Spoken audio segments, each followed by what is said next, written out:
So I'm happy to be here tonight. I'm really happy to be here tonight. I'm just so ready to talk about improvisation and just start maybe a little personal series about how to improvise on the guitar. And tonight I just had this really cool idea, and it's not a new idea by any means, but it's taking the ideas that preceded us, and hopefully some of us learned nursery rhymes in our childhood and when we were coming up, so to speak. I'm going to use Mary Had a Little Lamb tonight, and I don't want to make a big deal out of it, but I do want to start. This is kind of a big deal, but I do want to start with a blues. Not A blues, but A blues. 1, 2, and I'm at 60 beats per minute. I'm just going to walk us through a few scales, a few chords, a few rhythmic patterns, and then some really cool ideas of how to use Mary Had a Little Lamb to unlock a major breakthrough in our improvisational lives. Yeah, so without further ado, I guess 1, 2, A7, D7, and A7, and then D7, and then A7, and then E7. Flat 3, flat, or 2 and flat 2. And then A7 still. So we got the 12-bar blues form and the 4-chord. I'm gonna make some mistakes tonight because it's not planned, it's just to kind of hang out with you a little bit and play some guitar. So the basic structure is the 12-bar blues, and then here's the count one more time. 1, 2, 3, measure 2, 2, 3, 4, and then A7, 4 and 4, 2, 3, 4, up to 5, and then 6, measure 6, and then back to 7, and then 8, and then 9, 10, 11, and then measure 12, and that's what we're dealing with. Is that form is going to repeat itself, across the night. But we're thinking Mary Had a Little Lamb, right? If we're in the key of A,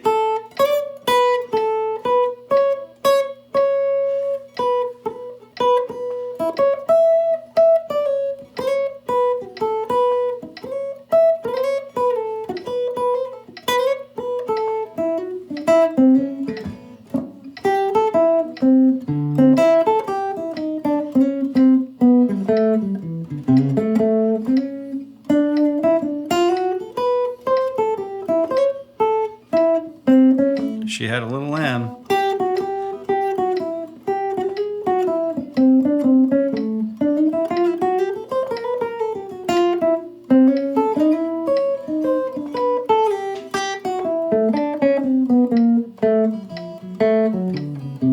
So how does any of that have to do with, how does that relate to Mary Had a Little Lamb? Well, I'm thinking in phrases in terms of, I've worked a long period of time, like probably you have, to memorize to the best of my ability forms, different variations of the 12-bar blues pattern. And I just like to hit on that basic pattern. There may be some deviations here and there, but some of the techniques, the devices that we're going to use tonight are relating to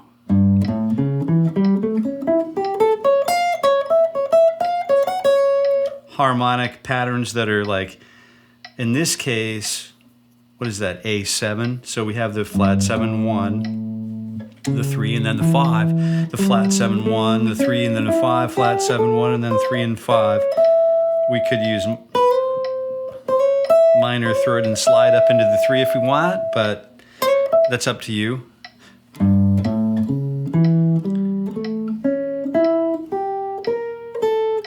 We could use the flat 9 to create a little tension there, and then 3 and then 5.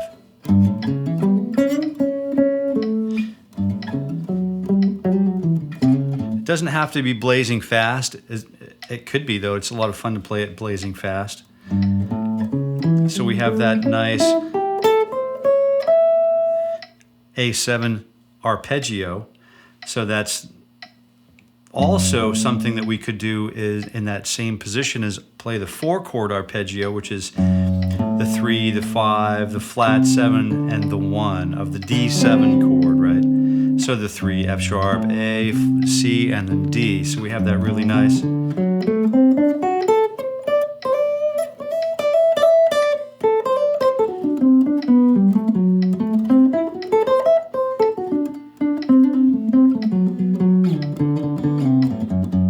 We can have all of that right at our fingertips.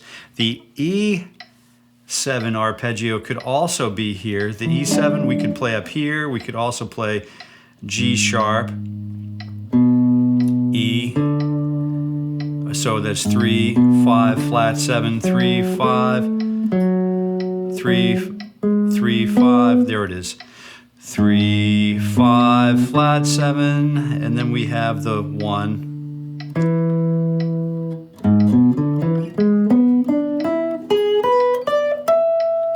So we just have to unlock those things. Just searching a little bit, you see if it's not there, just paying attention to it a little bit can go a long way.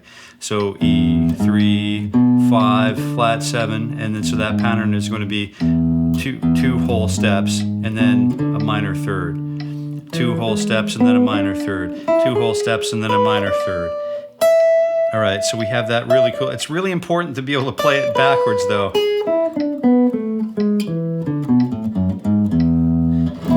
Okay, but back to A7, 2, 3, 4, 1, 2, 60 beats per minute. 2, 3, 4, 1, 2, 3, 4. We're going to talk just a little bit about the minor pentatonic scale.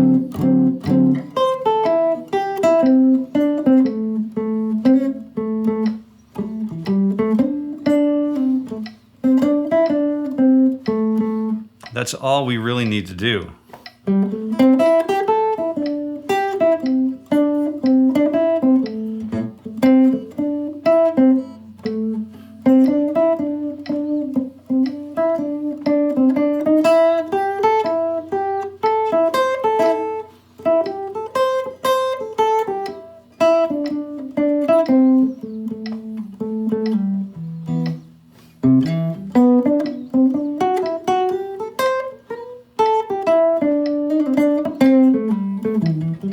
Now, what does that have to do with Mary Had a Little Lamb, right?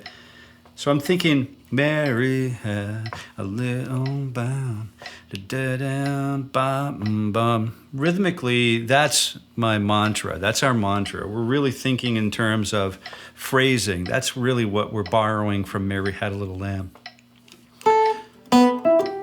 Because we don't really improvise something that we've never played before. We have to practice all of these patterns for years and years to absorb them and forget them. And then maybe we can connect them in a way where we can find some new paths for ourselves in the future in real time as we think them musically.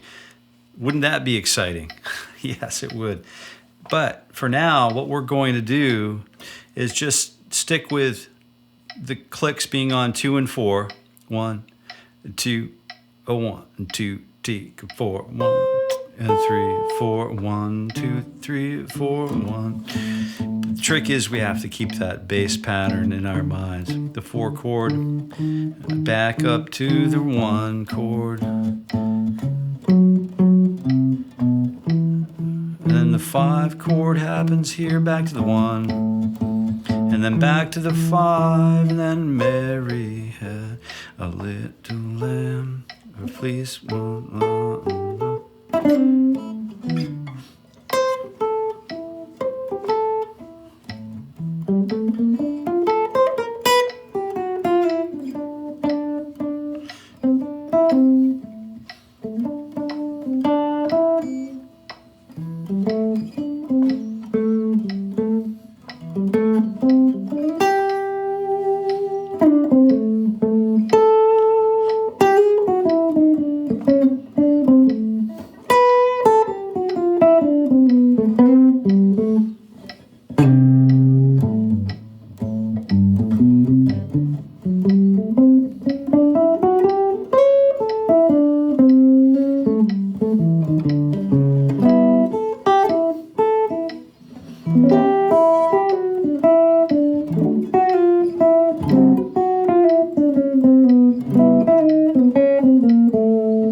So Mary Had a Little Lamb is also Mary had a little lamb.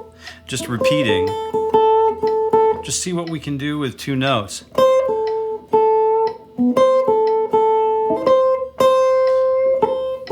Might seem kind of elementary for some of us, but it's important. It's a foundational part of playing an improvisational approach to the guitar. So let's just try to see what we can do with two notes. And I would just encourage you to keep that A note in your mind in the bass, and let's just hang out on A for a while. 3, 4, 1.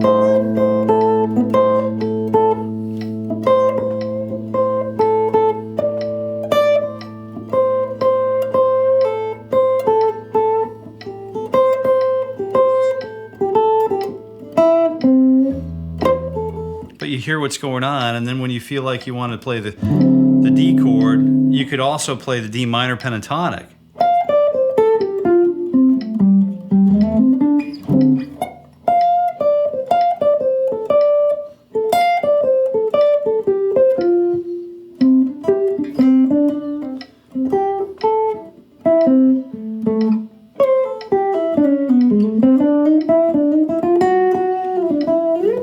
Same thing can happen with the E minor pentatonic.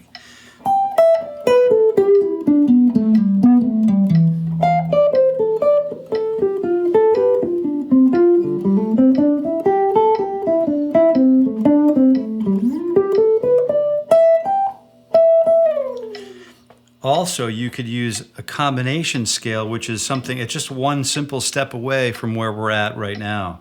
So we have that minor pentatonic. And except for when we hit that flatted 3, you can also use that major third, right?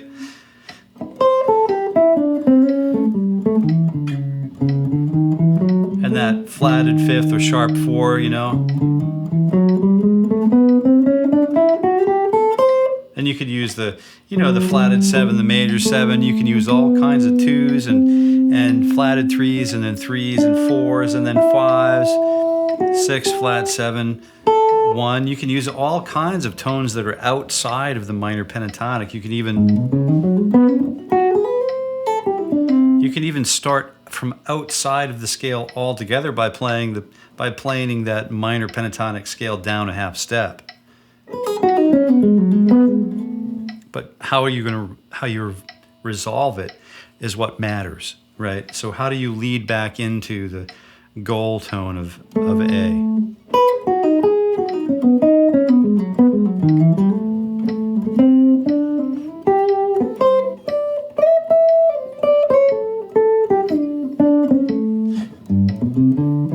And don't forget, we have those flat 7, major 3, 5, flat 7, major 3, 5 arpeggios that we can also plug into this form. So we have an awful lot to deal with right away. So it's really important to me, in order to get the melody to kind of work. The melody is the most important thing for me at this moment. Because what we're going to do is let the melody be our voice, and try to develop the melody as our musical voice. And you're already getting bored of me talking, right? So you don't want to hear me talk the whole night, unless I do something different with my voice. If I do something different than entertaining with my voice, like break up the rhythmic patterns, then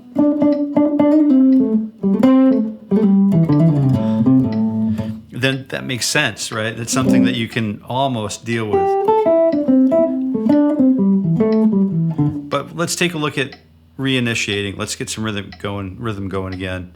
4, 1, 2, 3, go. And then back to the 1. Here's the blues pattern. 4. Back to the 1. And then up to the 5, back down to the 4, back down to the 1, and up to the 5.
So you can have an awful lot of fun with just playing minor pentatonics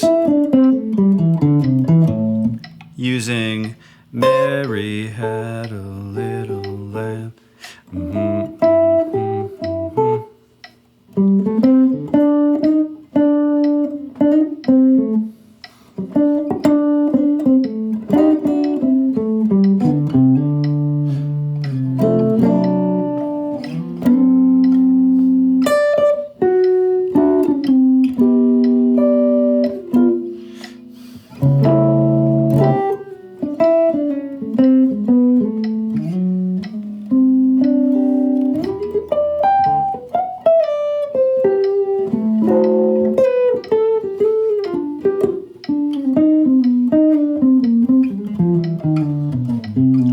Kind of mess around and just take some chances and mess.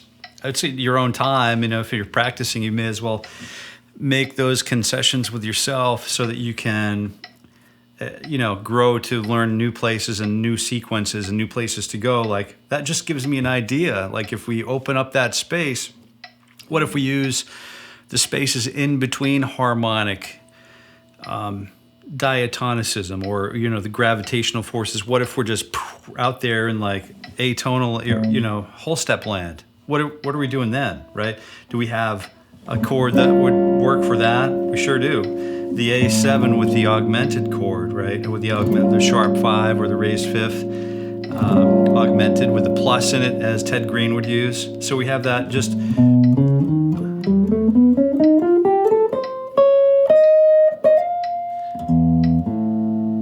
The root 3, 5, root.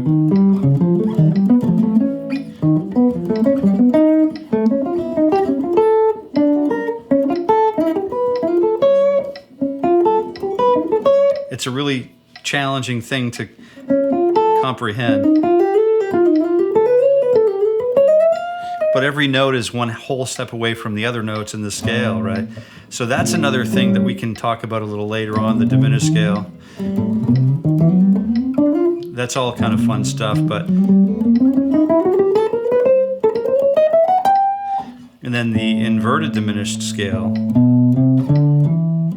So I don't, let's talk about that another time.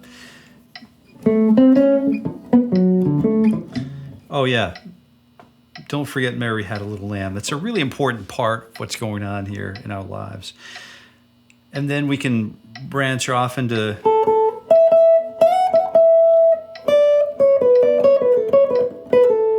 Twinkle Twinkle's a little larger,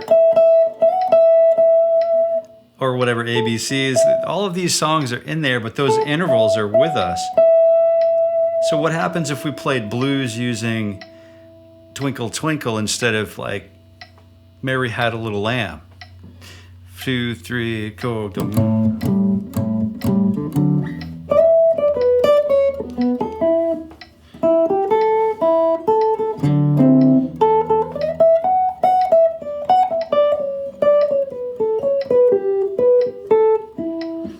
2, 3, 4, 1, 2, 3, 4, 1, 3, 4, flat, 3, 2, and flat 1, and then, or flat 2 and 1. 4 chord, we were back at the top there. Here's the turnaround coming back to the 4. I want to just show you a secret, a little shorthand, how we can actually make those larger scale intervals work for us, and then we're going to knock off for the night. So we have Mary, da, da, da. So 1, 5, and 9. So we could use actually those patterns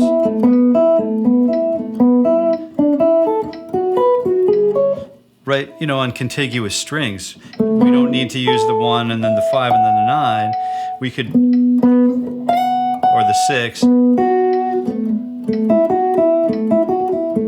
We could use those in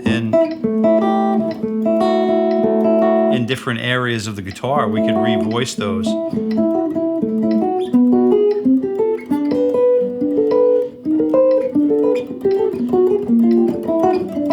We could also use those diatonically. So if we wanted to use the 1, 5, and 6, and then parallel playing those up through the Mixolydian mode. We have the 1, 5, and then flat 7, right? Which would be 1, 5, 6, 1, 5, 6 shape. But because we need to conform to the flatted 7 in the A Mixolydian mode, if this is getting heavy for you, just hang out for just a second. I'm going to make this real easy for us to understand. So we have one shape, then we have the second shape, then we need to go up to the third and the bass note, and then we have the first shape, second shape, third shape, the 1 and the flatted 5th, and then the 6th above that, and then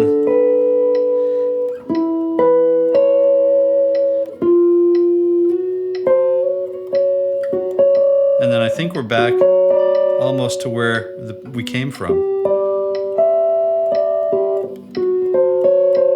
I think we're just going to end there. I hope you had a great time, and I hope you keep an eye out for some upcoming live streams. That's where the rubber meets the road, and I'll see you at one of those. Just grab one of these other videos and chase that rabbit down the hole, or chase that dragon.